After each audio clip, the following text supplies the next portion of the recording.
आइए दोस्तों, स्वागत है आप सभी का कि अपने YouTube चैनल ग्रोइंग माइंड्स पर। आशा करते हैं आप सभी अच्छे होंगे और अच्छे से अपनी तैयारी में लगे होंगे। तो चलिए आइए आज इस वीडियो में हम बात करेंगे कोडेड ब्लड रिलेशन की।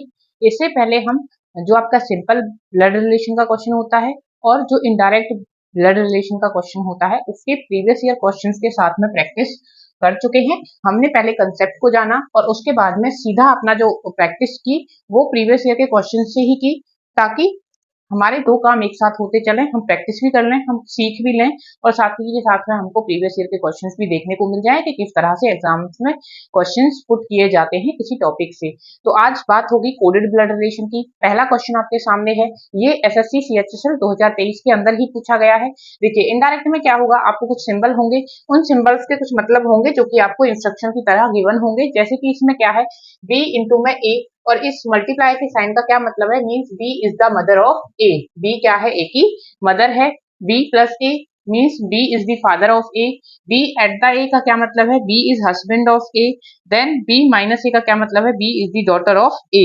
उसके बाद में आपसे पूछा गया है, आपको एक इक्वेशन दे रखी है। क्या गिवन है, आपको एक इक्वेशन गिवन है।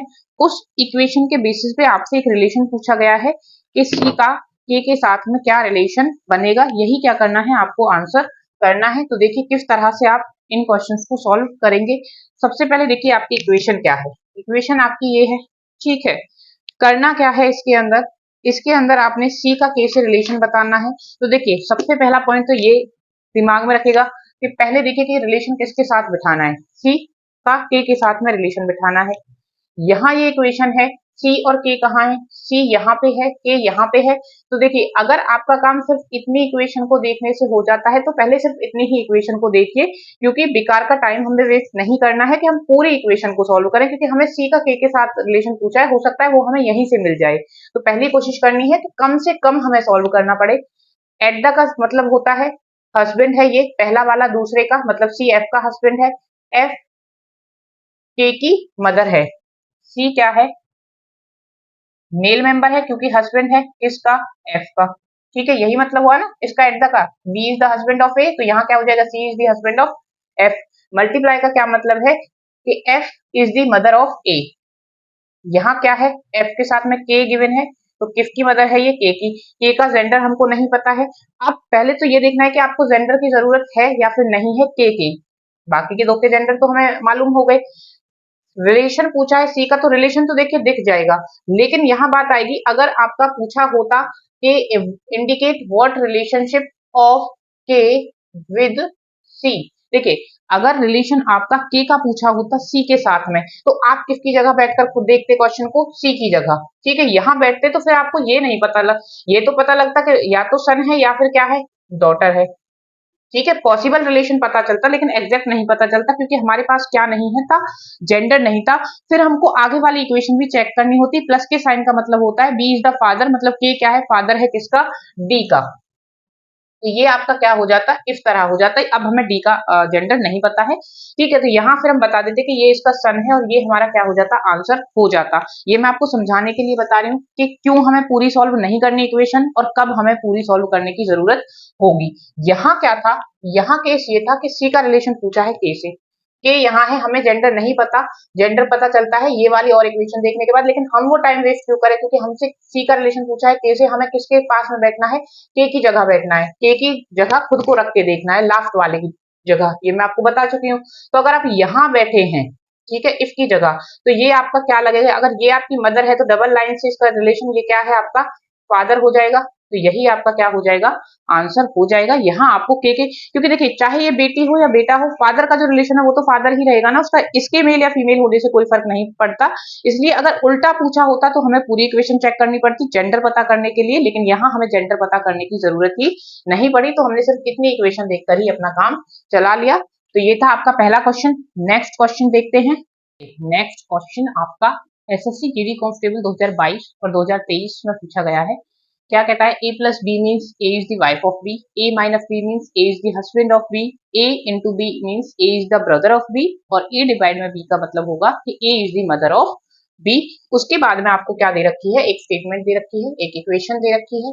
Then which of the statement is not correct. अब यहाँ पे जो आपको पूछा गया है वो रिलेशन इस तरह से नहीं पूछा जैसे लास्ट क्वेश्चन में था। यहाँ आपको 4 स्टेटमेंट दे रखी है और पूछा है कि इनमें से कौन सी नॉट करेक्ट मतलब इनकरेक्ट स्टेटमेंट कौन सी है। ठीक है, एक तो सबसे पहला पॉइंट यहाँ पे ये है कि इस चीज को ध्यान में रखना है कि नॉट करेक्ट पूछिए या फिर करेक्ट पूछिए।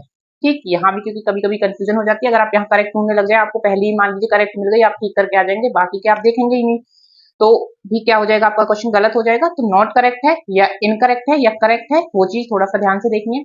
अब देखिए यहाँ एक चीज के बारे में बात करते हैं कि जरूरी नहीं है कि हम हमेशा फैमिली ट्री ड्रॉ ही करें, हम हमेशा फ्लो चार्ट अपना बनाएं और पूरी इक्वेशन को सॉल्व करें या आधी इक्वेशन को सॉल्व करें, नहीं। कभी कभी हमें देखिए, क्योंकि हमें तो सिर्फ क्या करना है, हमें एग्जाम में अपना क्वेश्चन ठीक करना है, वो चाहे कैसे भी हो, किसी भी तरीके से हो। तो जिन्हें हम ट्रिक्स कहते हैं वो कुछ लॉजिकल वे ही होते हैं क्वेश्चन को करने के। जैसे कि अगर आप इस क्वेश्चन को देखें तो देखिए यहाँ अगर आप ऑप्शन को एलिमिनेट करना शुरू करें तो आप फैमिली ट्री बनाने से ज्यादा जल्दी क्या कर देंगे, ऑप्शंस को एलिमिनेट कर देंगे। किस तरह, देखिए R is the wife of T, R और टी देखिए कहाँ है, आर और टी प्लस का साइन है या नहीं, सिर्फ यही तो चेक करना है, क्योंकि A is the wife of B के लिए वाइफ के लिए क्या है, प्लस का साइन है, तो बीच में प्लस का साइन है आर और टी के में, तो ये तो स्टेटमेंट क्या है आपकी सही। नेक्स्ट स्टेटमेंट है P is the mother of Q, तो मदर के लिए क्या है आपका, मदर के लिए आपका है डिवाइड। तो पहले तो देखिए पी और क्यू के बीच में डिवाइड का साइन है या नहीं, डिवाइड का साइन है। एक चीज और देखनी है कि पी पहले होना चाहिए, क्यू बाद में, इसके अकॉर्डिंग। ठीक है, अगर यहाँ बी आगे होता, ए बाद में होता, तो यहाँ पे क्या होता, क्यू पहले होता, पी बाद में होता। ठीक है, तो इस स्टेटमेंट के अकॉर्डिंग ही होना चाहिए। बीच में ये स्टेटमेंट भी आपकी कैसी हो जाती है, true. Q is the mother of T, तो मदर के लिए अभी आपने देखा मदर के लिए किस चीज का साइन होना चाहिए बीच में, डिवाइड का होना चाहिए। क्यू यहाँ है, टी यहाँ है, डिवाइड का साइन तो देखिए एक बीच में आ तो रहा है, लेकिन पहले तो ये उल्टा आ रहा है। ठीक है, तो हो ही नहीं सकता। फिर भी हो सकता है आपको ये चीज अभी ना समझ में आए, ये छोड़ दीजिए आप। थर्ड स्टेटमेंट मान लीजिए अभी आपको नहीं पता लगी, इसके लिए इतना देखना पड़ेगा, हम नहीं देखते, हम फोर्थ वाली स्टेटमेंट देखते हैं। T is the brother of S, T कहाँ है और एस कहाँ है, टी और एस यहाँ है, बीच में किसका साइन है, मल्टीप्लाई का। क्या ब्रदर के लिए मल्टीप्लाई का साइन है, A multiply B, A is the brother of B. तो ये स्टेटमेंट भी आपकी कैसी हो गई, ट्रू। पूछी कौन सी है, इनकरेक्ट। एक ही स्टेटमेंट आपके पास बची है जो कि क्या है, आपने चेक ही नहीं करी। अगर 3 सही है तो चौथी तो क्या होगी, अपने आप में इनकरेक्ट होगी। तो ये जो थर्ड आपकी स्टेटमेंट है यही आपका क्या हो जाएगा, आंसर हो जाएगा। तो देखिए अगर आप फैमिली ट्री इसमें बनाते तो पहले आप इस इक्वेशन से क्या करते, फैमिली ट्री बनाते, फिर भी आपको क्या करना पड़ता, उस फैमिली ट्री के बेसिस पे चारों इक्वेशंस को देखना पड़ता। यहाँ हमने डायरेक्ट जो इक्वेशन गिवन थी उसी के थ्रू इनको देख लिया क्योंकि ये आसान है। अब आपको ये कैसे पता लगे कि फ्लो चार्ट बनाने, कौन से क्वेश्चन में फ्लो चार्ट बनाने में ज्यादा टाइम लगेगा और डायरेक्ट करने में कम टाइम लगेगा, कौन से में डायरेक्ट से नहीं निकल पाएगा। तो ये देखिए जब आप प्रैक्टिस करते रहेंगे, आप की प्रैक्टिस ही आपको इस चीज में परफेक्ट बताएगी कि आप परफेक्ट बनाएगी कि आप क्वेश्चन देखते ही समझ जाएंगे कि वो आप किस वाले तरीके से, आपको नॉर्मल ट्रेडिशनल वे में जाना है या फिर कोई ट्रिक से आप उसे बहुत जल्दी ही सॉल्व कर सकते हैं। तो ये आपके अपने अंडरस्टैंडिंग्स होंगी, अपनी प्रैक्टिस का नतीजा होगा जो कि आपको क्वेश्चंस को सॉल्व करने में क्या बनाएगा, दूसरों से एफिशिएंट बनाएगा। ठीक है, तो इस क्वेश्चन को बाकी अगर आप इसको फ्लो चार्ट से करना चाहें तो फिर आप कैसे करेंगे वो भी देख लीजिए। आर का टी के साथ में क्या रिश्ता है, R is the wife of B. R क्या है, वाइफ है, तो फीमेल हुई किसकी, बी की, तो बी कौन होगा, मेल होगा। यहाँ पे टी है। ठीक है, ये क्योंकि ये सिर्फ इंडिकेशन के लिए होता है, आपके लिए मेन जो आपके एलिमेंट है वो ये होते हैं।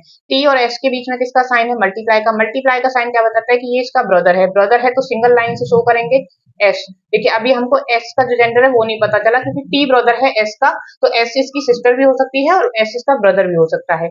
एस के और इसके बीच में माइनस का साइन है, यहाँ से जेंडर पता चलेगा, S is the husband of B, इसका मतलब एस हस्बैंड यहाँ किसका है, पी का, तो ये क्या होगा आपका मेल मेंबर होगा, और हस्बैंड ये किसका है, पी का।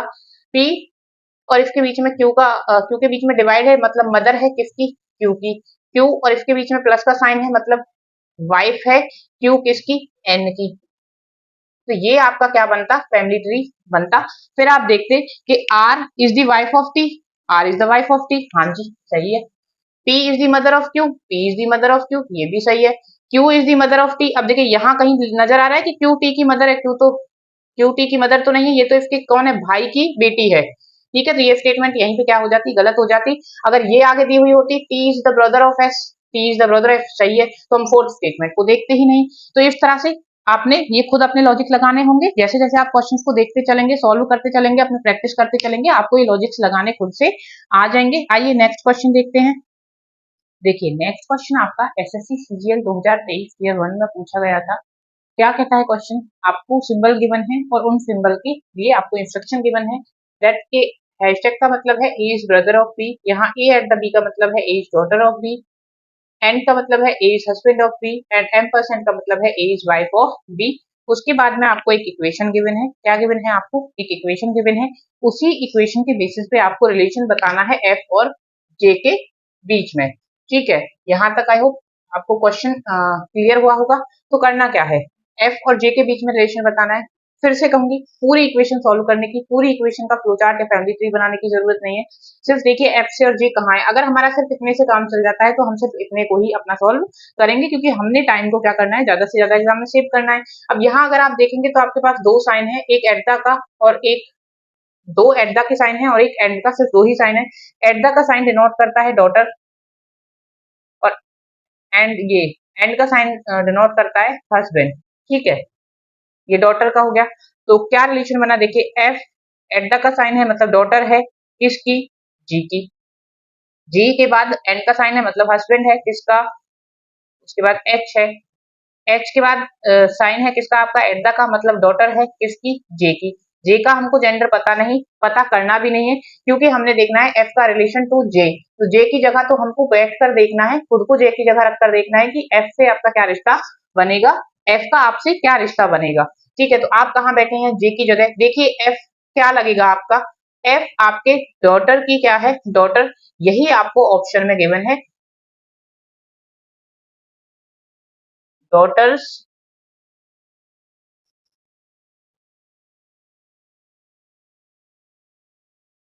डॉटर्स डॉटर आपका क्या हो जाएगा, आंसर यहाँ पे हो जाएगा। तो देखिए यहाँ अभी अगर आपको कोई ट्रिक से कराने लगे, इसको बिना ट्रिक के करने में भी आपको कोई टाइम नहीं लगेगा। ट्रिक में हो सकता है एक बार को आप फंस जाएं, लेकिन यहाँ फंसने वाला भी कुछ नहीं रहेगा। तो हर चीज में ट्रिक भी नहीं अप्लाई होगी।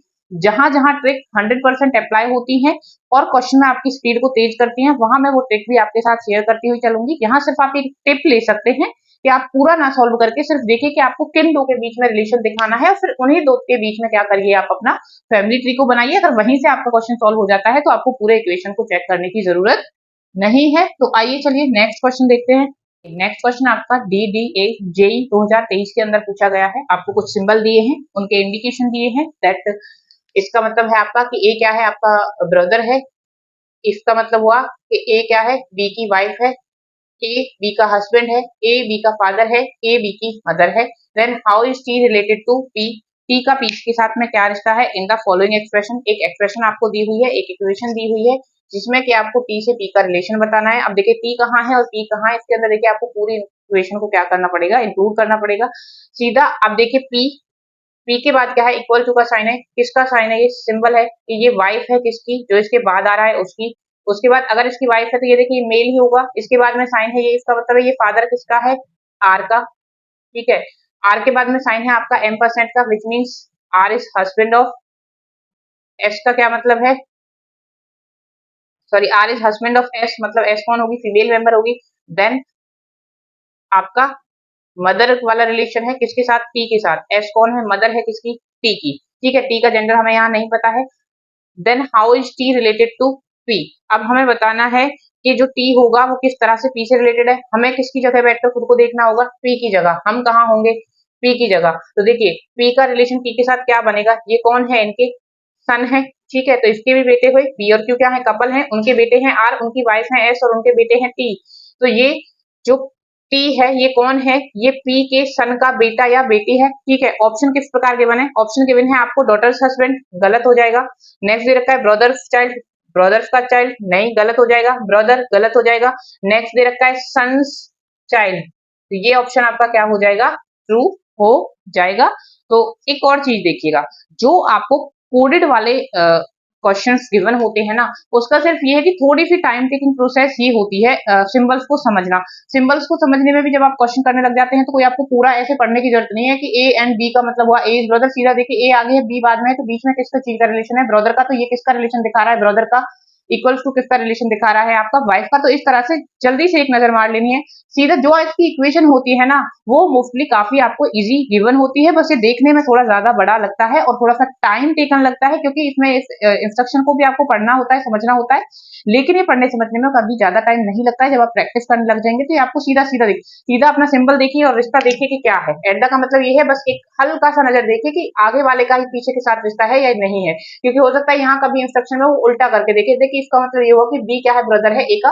तो वो थोड़ी सी चीज आपको क्या रखनी है, अपने माइंड में रखनी है। बाकी ये इक्वेशन क्या होती है, आसान होती है इन कंपेरिजन टू आपके जो पैरा वाले क्वेश्चन होते हैं उनसे। तो इस तरह से आप इन क्वेश्चन को सॉल्व कर सकते हैं। देखिए नेक्स्ट क्वेश्चन आपका दिल्ली पुलिस कांस्टेबल 2023 में पूछा गया था। क्वेश्चन के अंदर वही आपको कुछ सिंबल गिवन है, इंस्ट्रक्शन दिए हुए हैं कि किस सिंबल का क्या मतलब है। ए प्लस बी का मतलब यहाँ पे है कि ए मदर है किसकी, बी की। ए माइनस बी का मतलब है कि A is the sister of B. देखिए ये जो साइन है इसका मतलब आपको पता होगा ऑलरेडी कि ये जो ऊपर वाला शब्द है, अगर सेम वही शब्द नीचे होता है तो हम ये साइन लगा देते हैं इंस्टेड ऑफ वो शब्द को रिपीटेडली लिखने की बजाय। ठीक है, ए और स्टार का मतलब क्या हुआ, ए इज दी, ये एस्टिक साइन बोलते हैं वैसे इसको। ठीक है, ये एस्टिक साइन होता है। तो ए एस्टिक साइन, बी का मतलब हुआ A is the father of B, beta का मतलब हुआ A is the brother of B. ठीक है, ये पूछा क्या है, which of the following means that D is the great grandfather of A. D क्या है, ग्रेट ग्रैंड फादर है किसका, ए का। अब देखिए यहाँ आपको इस क्वेश्चन को किस तरह से करना है।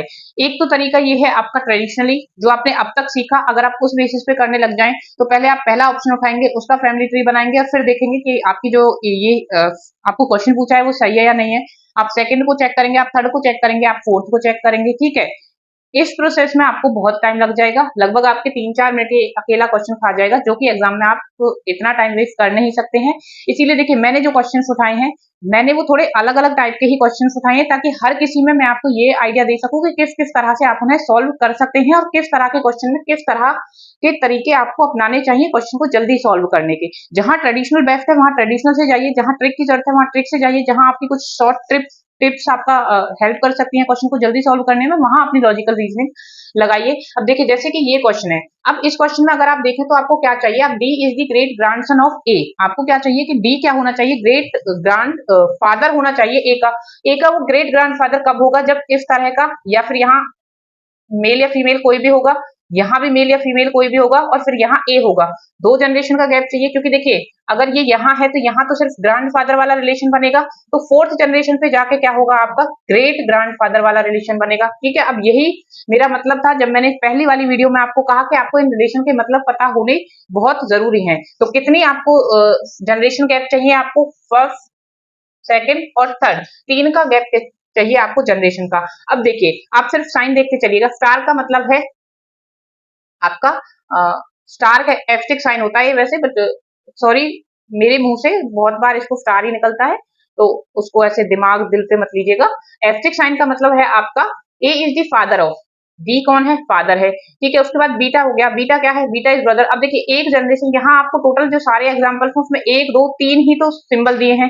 क्या होना चाहिए, तीनों सिंबल जनरेशन को नीचे ले जाते हुए आने चाहिए। अब यहाँ क्या हो गई, बराबर की जनरेशन आ जाएगी बीटा से, क्योंकि ब्रदर हो जाएगा तो यहाँ आ जाएगी जनरेशन। तो ये ऑप्शन आपका हो ही नहीं सकता, क्योंकि वो उतने नीचे तक फिर जाएगा ही नहीं, क्योंकि आपके पास सिर्फ एक सिंबल बचा। नेक्स्ट में अगर आप देखें तो प्लस का आ गया, यहाँ मदर आ गया, फिर माइनस का आ गया, सिस्टर आ गया। अब मदर के बाद में सिस्टर आ गया, फिर से आपका एक जनरेशन क्या हो गई, कम हो गई। ये भी आपका ऑप्शन नहीं हो सकता। यहाँ क्या है, स्टार है, आपका जनरेशन बढ़ रही है, क्योंकि ये स्टार का क्या मतलब है, फादर है। प्लस का क्या मतलब है, मदर है, अभी भी जनरेशन है आपके पास। यहाँ भी प्लस है, मदर है, मतलब कहीं ना कहीं देखिए इस तरह से बनेगा कि यहाँ यहाँ, क्योंकि 2 मदर आई हैं और ये कौन है, आपके फादर वाला रिलेशन। ठीक है, तो इसमें तो ये गैप बन रहा है, पूरा 4 जनरेशन तक जा रहा है। नेक्स्ट ऑप्शन देखिए, वैसे तो हमको देखिए हमारा आंसर मिल गया, क्योंकि अगर इस ऑप्शन में ये आ रहा है तो यही हमारा आंसर होगा। लेकिन प्रोबेबल चांस है कि डी के अंदर जो बेस्ट फिट आंसर बैठे वो डी के अंदर हो। आपका हो सकता है कि इसमें जो ये साइन आपके हैं इनमें कहीं कोई ऐसी हेरा फेरी हो कि जनरेशन तो बन रही हो लेकिन आपका रिलेशन उल्टा बन रहा हो। तो उसको देख लेते हैं। स्टार है, उसके बाद फिर से देखिए क्या आ गया, आपका बीटा आ गया। बीटा आ गया मतलब आपका एक बराबर वाली सेम जनरेशन आ गई। सेम जनरेशन आते ही ये क्वेश्चन आपका क्या हो जाएगा, यहाँ गलत हो जाएगा, क्योंकि आपको फिर वो जनरेशन के लिए सिंबल ही नहीं मिलेंगे, क्योंकि इन टोटल कितने सिंबल है, 3, 1 2 1 2 3 1 2 3 1 2 3 1 2 3, और 3 ही आपको क्या चाहिए, अलग अलग क्या चाहिए, आपको जनरेशन चाहिए। तो सिर्फ यहाँ एक ये ऑप्शन है जो कि आपका करेक्ट ऑप्शन होगा। तो यहाँ फिर आपको फैमिली ट्री बनाने के देखने की जरूरत नहीं है, या आप इस तरह से इस क्वेश्चन को कर सकते हैं। और देखिए हम यहीं पे कुछ और टिप्स की बात कर लेते हैं। हो सकता है वो इस वाले क्वेश्चन में फिट नहीं बैठेंगे, लेकिन आप किस किस तरह से अपनी लॉजिकल रीजनिंग को लगा सकते हैं। मान लीजिए कि यहीं पर आपको क्या दिया होता, ग्रेट ग्रैंडफादर ना देकर ग्रेट ग्रैंड मदर दिया होता। क्या दिया होता, ग्रेट ग्रैंड मदर दिया होता। सारे ऑप्शन फिर देखिए आपको स्टार वाले नहीं मिलते, यहाँ जो एस्टेरिस्क साइन है ये वाले नहीं मिलते, क्योंकि कोई एक साइन ऐसा होता जो ठीक होता तो एक, दो या तीन ऑप्शन में आपको वो भी मिलता। तो जब आप इसको चेक करते तो आप क्या देखते हैं कि एस्टेरिस्क साइन का मतलब तो फादर होता है, डी क्या है, फादर है। अगर डी एक मेल है तो क्या कभी भी डी ग्रेट ग्रैंड मदर हो सकती है, नहीं हो सकती, तो आपका ऑप्शन क्या हो जाता, गलत हो जाता। तो ये जो तरीका है ये आपका कहलाता है एलिमिनेशन मेथड। कि आप क्या करेंगे, क्योंकि देखिए आपके पास 4 ही ऑप्शन होंगे, या फिर आईबीपीएस के एग्जाम में आपको 5 ऑप्शन मिलते हैं, उन्हीं में से कोई एक ठीक होगा। ठीक है, तो 4 क्या होंगे या 3 क्या होंगे, गलत भी होंगे। तो अगर आपके लिए ये आसान है कि आप गलत को जल्दी जल्दी हटाते हुए चले और फिर अपने सही आंसर तक पहुंच जाए, तो आप एलिमिनेशन मेथड का भी प्रयोग इसके अंदर कर सकते हैं। तो इस तरह से आपने एक क्वेश्चन करना होगा। अब मान लीजिए कहीं कोई ऑप्शन ऐसा होता जहां डी दे रखा होता और ए कहीं पहले ही आ जाता। मान लीजिए कि इस तरह से होता, D asterisk sign C beta A. अब देखिए यहाँ आप सीधा देख लेते कि सिर्फ दो ही कोई जनरेशन हो सकती है, मैक्सिमम 2 ही जनरेशन बदल सकती हैं 2 साइन के बीच में। तो ये तो हो ही नहीं सकता, क्योंकि हमें तो कितनी चाहिए, हमें डी चाहिए, फिर यहाँ कोई चाहिए, फिर यहाँ कोई चाहिए, फिर ए चाहिए। तो कितने सिंबल चाहिए, एक इन दोनों के बीच के रिलेशन के लिए एक सिंबल चाहिए, इनके रिलेशन के लिए 2 सिंबल चाहिए, और इनके रिलेशन के लिए हमें 3 सिंबल चाहिए, जबकि हमें सिंबल सिर्फ कितने मिल रहे हैं, 2 मिल रहे हैं। तो क्या कभी भी ये हमारा जो क्वेश्चन है वो इस इक्वेशन के अकॉर्डिंग फिट बैठ सकता है, फिर चाहे यहाँ ये कितना ही लंबा क्यों ना हो आपकी इक्वेशन, ये कभी भी फिट आपका बैठेगा ही नहीं, क्योंकि यहाँ क्या होगा, आपका यहीं पे ये खत्म हो जाएगा कि आपको सिंबल इन दोनों के बीच में 2 ही मिले, तो ये कभी भी आपका सही आंसर नहीं होगा। तो इस तरह से आप क्वेश्चंस में आंसर को एलिमिनेट कर सकते हैं। जरूरी नहीं है कि हमेशा क्वेश्चन को सॉल्व करना ही एक तरीका होता है इसके आंसर तक पहुंचने के लिए, क्योंकि ये वनडे एग्जामिनेशन है। यहाँ आपकी थ्योरी प्रैक्टिकल या प्रैक्टिस आपकी चेक नहीं की जाती है, यहाँ सिर्फ आपका आईक्यू चेक करने के लिए ये एग्जाम होते हैं। आप कितना अंडर प्रेशर कितना अच्छे से सोच सकते हैं, ये सारी चीजें ही ये एग्जाम चेक करते हैं। तो ये डिफरेंट डिफरेंट तरीके होते हैं जिनसे कि आप अपने क्वेश्चन को नजर मारिए, देखिए किस तरह से ज्यादा जल्दी सॉल्व हो सकता है, और फटाफट आपके क्वेश्चन का आंसर दीजिए। कोई नहीं चेक करेगा कि आपने किस तरीके से निकाला, सिर्फ आपके जो एग्जामिनर होंगे, जो चेक करने वाले होंगे, उन्हें सिर्फ आपका आंसर ठीक चाहिए यहाँ पे। तो हम उसी चीज को माइंड में रखकर ही अपना जो रीजनिंग या कोई भी सब्जेक्ट है, जब हम कॉम्पिटिटिव एग्जाम के लिए पढ़ते हैं तो उसी हिसाब से पढ़ते हैं। आज इस वीडियो में इतना ही। लगभग मैं आपको हर तरह के क्वेश्चंस ब्लड रिलेशन से करवा चुकी हूँ। जब हमारा पूरा रीजनिंग का सिलेबस खत्म हो जाएगा तो फिर हम और बहुत सारी सीरीज लेकर आएंगे, जिसमें कि हम प्रीवियस ईयर के क्वेश्चंस को और एक्स्ट्रा क्वेश्चंस को, जिस तरह से क्वेश्चन पूछे जा सकते हैं, जिस तरह से आप सॉल्व कर सकते हैं, वो सारी चीजें वहां क्वेश्चंस के थ्रू भी करते हुए चलेंगे। तो अपनी प्रैक्टिस करिएगा, कहीं से भी रीजनिंग के ब्लड रिलेशन के क्वेश्चन उठाइएगा और उन्हें सॉल्व करिएगा। ध्यान रखिएगा कि आपने वो तरीका चूज करना है जो आपको आपका आंसर जल्दी देगा। मिलेंगे नेक्स्ट वीडियो में नेक्स्ट टॉपिक के साथ, तब तक के लिए अपना ध्यान रखिएगा। अगर आपको कंटेंट पसंद आ रहा हो तो प्लीज वीडियो को लाइक कीजिएगा, चैनल को सब्सक्राइब कीजिएगा। थैंक यू, मिलते हैं नेक्स्ट वीडियो में।